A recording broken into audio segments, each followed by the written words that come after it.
Citizenship consist in the service of the country, Pandit Jawaharlal Nehru ने कहा था। यानी नागरिकता और नागरिक इसलिए होते हैं कि वो देश की सेवा कर सके। मैं काशिफ पहल करता हूं पहल भारत पर। हम सबको 73वां गणतंत्र दिवस मुबारक हो। इसी दिन हमने संविधान पाया था। इसी 800 यानी कि भारत की आज़ादी जब 15 अगस्त 1947 को घोषित हुई, उसके 894 दिनों के बाद हमने रियल में आज़ादी पाई थी, जिसको आप गणतंत्र कह सकते हैं। हम गवर्नमेंट ऑफ इंडिया एक्ट खत्म हो गया था जो 1935 का था, और हम उस दिन से हमने अपने ही आप को अपने ही बनाया हुआ एक संविधान दिया था। तो हम कहीं ना कहीं लोकतंत्र के प्रहरी बनकर उभरे थे। जब हम उभरे तो उस जमाने के बहुत बड़े बड़े स्कॉलर्स और कई बड़े बड़े जो स्टेट्समैन थे, उन्होंने कहा कि भारत कभी भी एक गणतंत्र लोकतांत्रिक देश नहीं बन सकेगा, भारत कभी भी एक नेशन नहीं बन सकेगा और भारत टूट जाएगा। इसमें विंस्टन चर्चिल थे, स्ट्रेची थे और भी दूसरे वेस्ट के फिलोसोफर और थिंकर थे और पॉलिटिकल साइंटिस्ट थे। उन्होंने भविष्यवाणी की थी कि भारत देखते देखते कुछ टुकड़ों में बढ़ जाएगा। लेकिन आज जब 73 साल गुजर गया, 7 दशक से ज्यादा हो गया, तो हम ये बात बहुत शान और शौकत से कह सकते हैं कि भारत का एक बाल भी बांका नहीं हुआ। इस बात के लिए हम सबों को अपने संविधान निर्माताओं का, फ्रीडम फाइटर्स का, उस मूवमेंट में मरे हुए, उस मूवमेंट में शहीद हुए, उस मूवमेंट में अपनी जानों को कुर्बान करके जिनका नाम इतिहास में लिखा है और जिनका नहीं लिखा है, उन सबको बहुत बहुत बहुत बहुत शुक्रगुजार हैं उनके। अब हम बात करते हैं गणतंत्र दिवस पर। यह तो बहुत ही सुनहरा मौका है, लेकिन जैसा कि हम जानते हैं कि भारत जो एक ऐसा देश है जहां बहुत सारी ऐसी डिफरेंसेस हैं, बहुत सारे जो हमारे सामाजिक स्तर पर, आर्थिक स्तर पर और आप कह सकते हैं कि कल्चरल स्तर पर भी बहुत ज़बरदस्त हमारे यहाँ फ़र्क है। उसके बावजूद भी हम एक ताकत से बंधे हुए हैं। ये उसी संविधान की देन है जिसकी चर्चा, जिसके लागू होने का दिवस ही 26 जनवरी या गणतंत्र दिवस या रिपब्लिक डे के तौर पर मनाया जाता है।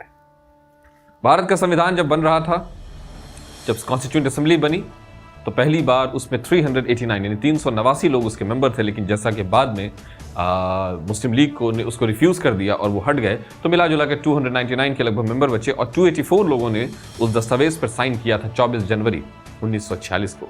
जबकि हमारा संविधान 1947 को, जबकि हम मतलब 50 में 1950 26 जनवरी में लिया। लेकिन हमें जो एक बात माननी होगी कि हमारा संविधान 1 महीने नवंबर में ही तैयार हो गया था, लेकिन हमने उसको लागू नहीं किया। हमने इंतजार किया। हमने क्यों इंतजार किया? ये 2 महीने का वक्त हमने क्यों लगाया? क्यों हम 26 जिस दिन बना उसी दिन क्यों नहीं लागू किया, दूसरे दिन क्यों नहीं लागू कर दिया? क्योंकि 26 जनवरी 1930 में हमने पहली बार, जो उसका महत्व है मैं आपको बता रहा हूं, 26 जनवरी 1930 को भारत ने कंप्लीट स्वराज, जिसको कहते हैं फुल फ्रीडम, यानी कि संपूर्ण स्वराज का नारा दिया था हमने, और हमने कहा था कि हम स्वराज ले लेंगे। तो वो 26 जनवरी ही हमने फिक्स किया था 1930 में, जबकि जवाहरलाल नेहरू कांग्रेस के प्रेसिडेंट हुआ करते थे। उस दिन को ऑनर देने के लिए ही हमने 26 जनवरी का दिन चुना।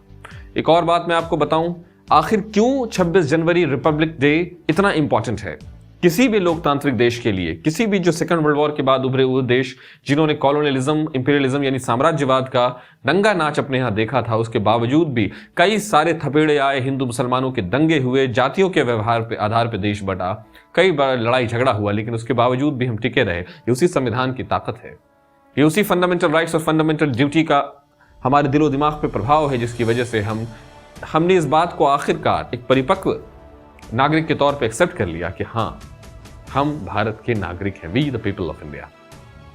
अब मैं आपको कुछ फैक्ट्स और बता दूं जिस बारे में जानना बहुत ज़रूरी है कि 200 जितने मेंबर्स थे उसमें 15 औरतें थीं। ये बहुत बड़ी बात थी। भारत उस ज़माने के संविधान में जब औरतों को बड़े बड़े वेस्टर्न कंट्रीज़ में, जो डेवलप्ड नेशंस थे, इकोनॉमिकल स्तर पर जो आसमान को छू रहे थे, उन्होंने भी अपनी औरतों को, अपनी महिलाओं को वोटिंग राइट्स नहीं दी। हमने यूनिवर्सल सफरेज लाया था, यानी सबको मताधिकार दिया था बिना किसी भेदभाव के। ना ही प्रॉपर्टी का भेद था, ना जेंडर का भेद था, ना कास्ट का, ना कलर का, ना क्रीड का। ये महानता की हद है जिसको हम सोच भी नहीं सकते हैं।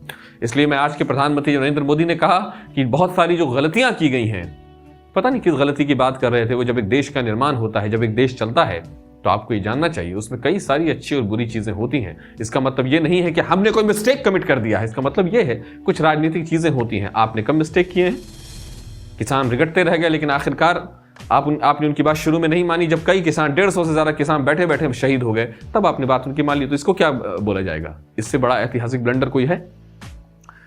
एक नेता का बेटा चढ़ा देता है किसानों पर गाड़ी और किसान मर जाते हैं, इससे बड़ा कोई ब्लंडर है? लड़की को पेट्रोल डालकर, केरोसिन डालकर जला दिया जाता है रेप पीड़िता को, ये इससे कुछ कम है? कुछ मतलब इसको गलतियां अगर माना गया और इसी की वजह से अगर इसी तरह से हमने अगर पैमानों को करना शुरू कर दिया, हमने स्टैंडर्ड जानना शुरू कर दिया, तो आपको लगता है कोई खरा उतरेगा? हम में सब नंगे होंगे। बात उन पॉजिटिव चीज़ों की है जिसकी वजह से भारत और गणतंत्र बना और भारत के गणतंत्र होने का एक मतलब बना और दुनिया ने उसको पहचाना। वो जो विभीषिका की भविष्यवाणी कर रहे थे, वो जो भारत के टुकड़े टुकड़े हो जाने की भविष्यवाणी कर रहे थे, उनको ये बात समझनी, उन्होंने ये बात देखा और उन देशों ने देखा जहां के वो लोग थे कि भारत नहीं टूटा। भारत सारी समस्याओं के बावजूद भी खड़ा रहा, एकजुट होकर खड़ा रहा। ये गणतंत्र दिवस की ताकत, ये गणतंत्र की ताकत थी। अब आपको मैं कुछ चीज़ और बताऊं कि इस बार जो कुछ चीज़ें चेंज हुई हैं, जैसे मैं उस पर आपको बता दूं। प्रधानमंत्री मोदी ने यह फैसला किया है कि अमर जवान ज्योति जो है वो उस तरह से नहीं जलाया जाएगा जिस तरह से पहले जलाया जा रहा था, उसको एक तरह के चेंज किया गया। उन्होंने वहां पर, जिसको इंडिया गेट में, उन्होंने सुभाष चंद्र बोस जो हमारे नेताजी हैं, और एक जो बहुत बड़ा चेंज उन्होंने कर दिया, पहले 24 से हम सेलिब्रेट करना शुरू करते थे, उन्होंने 23 से भी जोड़ दिया है। अब मैं आपको एक बताऊं, इससे कहीं ना कहीं ये देख कर लगेगा आपको कि सुभाष चंद्र बोस के साथ, यानी हमारे जो नेताजी थे, महान सेनानायक, जो महान स्वतंत्रता सेनानी, महान क्रांतिकारी और महान वामपंथी सुभाष चंद्र बोस के खिलाफ हमने कोई साजिश रचा है, नहीं था ऐसा। 1944 की बात है, जब सेकेंड वर्ल्ड वॉर में नेताजी लड़ रहे थे इंग्लैंड के खिलाफ, तो उन्होंने जो टुकड़ियां बनाई थी, आप जानकर हैरत में पड़ जाएंगे अगर आप जानते नहीं होंगे। उनकी 3 टुकड़ियों के नाम थे गांधी, नेहरू और मौलाना आजाद। इससे ज्यादा इस बात का और क्या समर्थन है कि उन्होंने खुद अपने खत में कहा था, जो उन्होंने बर्लिन से लिखा था, कि बापू मुझसे ज्यादा खुश और कोई इंसान नहीं होगा अगर आपके जो रक्त नहीं बहाने की, जो नॉन वायलेंस की आपकी जो सोच है, अगर उससे हम आज़ादी मिल जाती है तो मुझसे ज़्यादा खुश कोई नहीं होगा। लेकिन उनके नज़र में ये बात मुमकिन नहीं थी।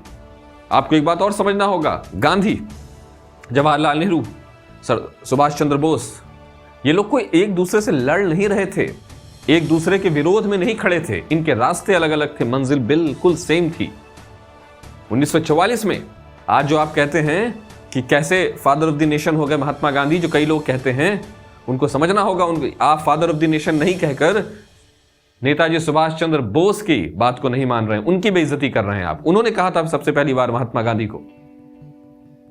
आपको पता है, जब गांधी ने, जब वो दूसरी बार 1939 में जब वो दूसरी बार प्रेसिडेंट बन गए, 38 में तो वो बन ही गए थे, 39 में जब वो चुना कर आए, तो महात्मा गांधी को ये चीज पसंद नहीं आई, क्योंकि उनका जो एकदम एक्सट्रीम लेफ्ट विंग सोच थी सुभाष चंद्र बोस की, वो बात महात्मा गांधी को पसंद नहीं थी। तो उस पर जब गांधी ने कहा कि सुभाष चंद्र बोस को नहीं होना चाहिए और उन्होंने अपनी नाराजगी दिखाई, तो गांधी की नाराजगी का मतलब आप समझ सकते हैं, वो डेवस्टेशन था। जवाहरलाल नेहरू ने नाराज होकर गांधी को खत लिखा, भले ही वो भी रेडिकल समाजवादी नहीं थे, लेकिन थे वो जबरदस्त समाजवादी। कभी वो सुभाष चंद्र बोस के भी इंस्पिरेशन रहे थे। तो यहां आपको यह समझना होगा कि सुभाष चंद्र बोस को मैं क्यों बोल रहा, गणतंत्र दिवस, चूंकि अभी 23 तारीख को ही उनका बर्थडे गुजरा है, इसलिए मैं आपको ये बात बताऊं, 23 से शुरू, जैसे कि कोई विरोधाभास है, नहीं, कोई विरोधाभास नहीं था। जिस तरह से मेजिनी और गैरिबाल्डी में कोई विरोधाभास नहीं था, उसी तरह सुभाष चंद्र बोस और गांधी में नहीं था। पिता तुल्य कहा था उन्होंने गांधी को।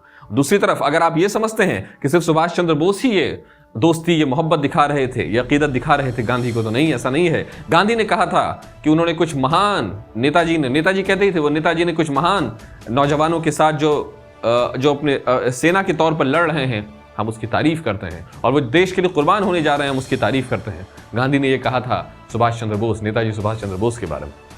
गलत फहमी फैलाई जा रही है, गणतंत्र दिवस के नाम पे नफरत फैलाया जा रहा है, तफरका पैदा किया जा रहा है, डिफरेंसेस लाए जा रहे हैं, और वो भी बेसलेस, आधारहीन। गणतंत्र होने का मतलब क्या है? संविधान का होना, यानी और गणतंत्र होने का क्या मतलब है कि हमारे यहां कोई भी जो नेता होगा, जो शीर्ष पर बैठेगा, वो आनुवंशिक नहीं होगा, वो खानदानी नहीं होगा, राजा का बेटा राजा नहीं होगा, बल्कि वो होगा जो नेता होगा, राजा नहीं होगा। हम चूंकि प्रजा नहीं हैं, हम सिटीजन हैं, नागरिक हैं। हमारे यहाँ जो नेता चुना कर आएगा वो उसको जनता चुनेगी। सारी ताकत जो है वो जनता में निहित है, और जनता की ताकत संविधान में निहित है। इसीलिए गणतंत्र है, इसीलिए हम गणतंत्र दिवस मनाते हैं। इसके पीछे और कोई चाल नहीं है। गांधी, नेहरू, सरदार वल्लभ भाई पटेल, मौलाना अबुल कलाम आजाद, ये सब बड़े लोग, सरदार भगत सिंह, अशफाक उल्लाह खान, चंद्रशेखर आजाद, रोशन सिंह लाहिरी, ये सब बड़े लोग थे, ये सब महान लोग थे। हम इनके नाम पर आज जिस तरह से लड़ते हैं, एक को महान, एक को खराब, एक को छोटा, एक को बड़ा दिखाते हैं, ये गलत है। इन सब लोगों ने इसी गणतांत्रिक भारत के लिए, जब सरदार वल्लभ भाई पटेल ने खुद कहा था कि सबसे पहले तो हमें यह समझना होगा कि हम सिख नहीं, हम जाट नहीं, हम मुसलमान नहीं, हम हिंदू नहीं, हम ब्राह्मण नहीं, राजपूत नहीं, हम इंडियन हैं। यहीं पर समझ में नहीं आता है कि वो हर तरह के फर्क को खत्म कर रहे थे, वो कब्रिस्तान और शमशान की पॉलिटिक्स को खत्म कर रहे थे, किल कर रहे थे। जब उन्होंने आरएसएस को बैन किया, जो खुद जिनके बारे में ये कहा जाता है कि राइट विंग थे। आपको मैं बता दूं, सरदार वल्लभ भाई पटेल जो मेन राइट विंग थे वो इकोनॉमिकल थ्योरी को लेकर थे, जो पंडित जवाहरलाल नेहरू से जो उनका फर्क था वो रियल में उसको लेकर नहीं थे। वो इकोनॉमिकल थियरीज पर ये लोग सब राइट विंग थे, वरना सब सेकुलर भारत चाहते थे। अब आइए मैं कुछ और बातें आपको बता दूं उससे जो इंपॉर्टेंट और जो चीजें, अनुच्छेद 40 जो है, मैं आपको बताऊं कि भारत के संविधान में यानी भारत की गणतंत्र होने में गांधीवाद का बहुत बड़ा हाथ है। अक्सर लोग समझते हैं कि गांधी डायरेक्टली संविधान में इन्वॉल्व नहीं थे, इसीलिए गांधी ने जो है वो संविधान के फर्स्ट में नहीं थे। लेकिन first of all you have to understand कि गांधी बहुत जबरदस्त सपोर्ट में थे, और 40वां जो हमारा अनुच्छेद है वो पंचायती सिस्टम का अनुच्छेद है। यह समझना बहुत जरूरी है अपने आप में, इसको आप देखते रहिए और समझते रहिए। अब मैं आपको एक बात और बताऊं जो बहुत इंपॉर्टेंट है अपने आप में, कि अब जब कुछ फैक्ट्स बता दूं, 1950s में जब हमारे यहां पहली बार संविधान, जब गणतंत्र दिवस को सेलिब्रेट किया जा रहा था, तो प्रेसिडेंट सुकार्नो जो पंडित जवाहरलाल नेहरू के बहुत ही करीबी दोस्त थे, उन्होंने उसको वो उसके चीफ गेस्ट थे। आपको पता होगा कि तो गणतंत्र का मकसद क्या है, गणतंत्र का महत्व क्या है? नागरिक होना। कुछ और बातें मैं आपको बता दूं, जो हमारे पास जो मूल प्रति है संविधान की वो दो है, जो हिंदी और इंग्लिश में जिसको ओरिजिनली लिखा गया है, जिसको टाइप किया गया है, जिसको पंडित जवाहरलाल नेहरू हो, जिस पर सरदार वल्लभ भाई पटेल हो, मौलाना अबुल कलाम आज़ाद हो, केटी शाह हो, जो उस तरह के जीबी पंत रहे हो, इस तरह के जितने भी बड़े बड़े जो राजेंद्र प्रसाद रहे हो, इन लोगों ने ही उसको ये किया था, उस पर साइन किया था। वो दो कॉपीज है, दोनों पार्लियामेंट की जो हमारी जो संसद भवन का जो पुस्तकालय है उसमें नाइट्रोजन गैस रूम में वो रखा हुआ है। कागज है, हाथ का बना हुआ कागज है, वो आज भी उसी तरह सेव्ड है। आप उसके वैल्यू सिर्फ ये समझिए कि ऐतिहासिक धरोहर है कोई नहीं, वो चलता हुआ है, वो लिविंग लेजेंड है, वो जिंदा है, एक संविधान के रूप में, एक किताब के रूप में हमें यह मानना होगा। गणतंत्र दिवस के अवसर पर मैं आपको बता दूं, अभी जिस तरह का कोविड माहौल चल रहा है, लोग मर रहे हैं लेकिन इलेक्शंस हो रहे हैं, लोग मर रहे हैं, राजनीतिक रैलियां हो रही हैं, लोग मर रहे हैं, शराब के ठेके खुल रहे हैं, सब कुछ खुल रहे हैं, स्कूल्स बंद हैं, बोर्ड एग्जाम्स को लेकर बच्चे परेशान हो रहे हैं। क्या एक खुद हमारे ड्राफ्टिंग कमेटी के, जिसको एक तरह से आप संविधान निर्माता कह सकते हैं, बाबा भीमराव अंबेडकर ने कहा था, किसी भी देश का संविधान कितना भी अच्छा क्यों ना हो, लेकिन उसको अगर लागू करने वाले खराब होंगे तो वह संविधान बेकार हो जाएगा। और किसी भी देश का संविधान कितना भी खराब क्यों ना हो, लेकिन उसको लागू करने वाले अगर अच्छे हैं तो वह संविधान अच्छा हो जाएगा। यानी नीयत, इंटेंशन मैटर करती है। अब कुछ बात और मैं आपको यहां पे बता दूं जो बहुत इंपॉर्टेंट है अपने बारे में। अगर आप भारत के इतिहास को देखेंगे तो ये समझने की आप कोशिश करेंगे कि जो रिपब्लिक है, जो गणतंत्र है, भारत कोई आज नहीं, गण का मतलब क्या होता है, वैसे राज्य जहां इलेक्ट होकर लोग आते हैं, ठीक है। भारत में बहुत सारे गण थे, लेकिन एक मैं आपको जो बहुत इंपॉर्टेंट एग्जाम्पल देने जा रहा हूं, उसको आप माइथोलॉजिकल न लें, उसको भारत के एंशिएंट, भारत के इतिहास के संदर्भ में देखें।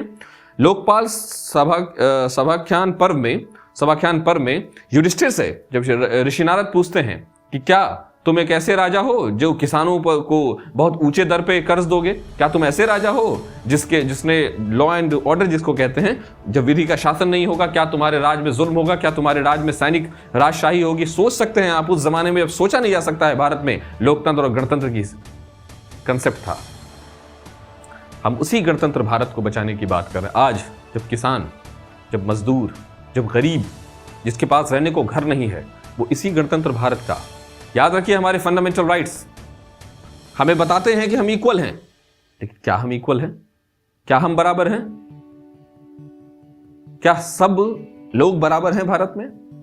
क्या सड़क पर मर जाने वाला बिना कंबल के, ठंड के, बिना खाने के वो, और क्या हॉस्पिटल, क्या बड़े बड़े जो महलों में पड़े हुए लोग हैं, जो बड़े बड़े कैपिटलिस्ट हैं, बड़े बड़े अमीर लोग हैं, वो बराबर हैं?